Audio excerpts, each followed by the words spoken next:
On a recent trip to Spain and Portugal, you can see videos of the riding on elsewhere on YouTube, on my YouTube channel. Anyway, on the second to last day of riding, anyway, we'll call it the second to last day of riding, I was heading for the town of Palencia. My engine started misfiring until it got to the point where it was only running on one cylinder. I took the float bowl off and found the float bowl was empty, and as you can see, what had happened is that the float needle valve, which normally is assembled as one unit and manufactured like that, shouldn't come apart, had come apart due to poor manufacture of the or poor swaging of the top edge. You can see it's badly formed. You'll see later in the video the rest of it.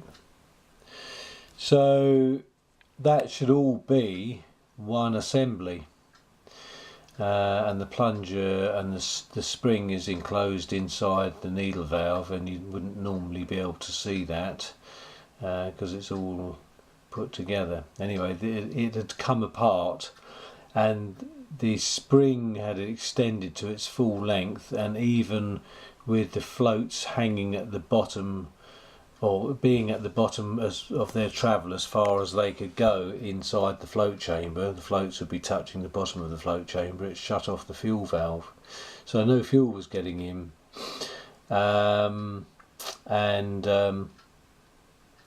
You'll see in a minute how I managed to repair this, because of course I didn't have a spare float needle valve with me, and being a Saturday, we didn't stand much chance of finding one in Palencia.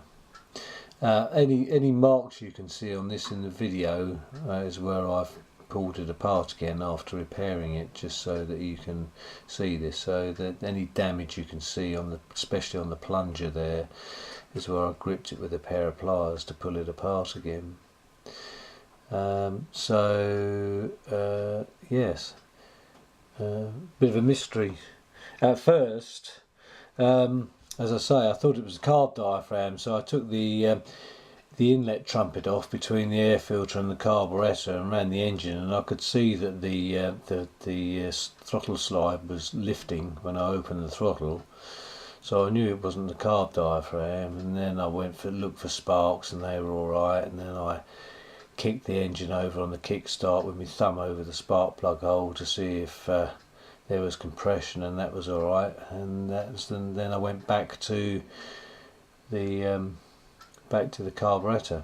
Of course, when I took the float chamber off, the float dropped down a wee bit more, and on turning the fuel on, the fuel flowed freely. So that was a bit of a mystery at first, because I couldn't see the needle valve. It was all tucked up inside the top of the carburettor above the float, and it wasn't till I took the float hinge off and dropped the float that the thing came out in three pieces like that.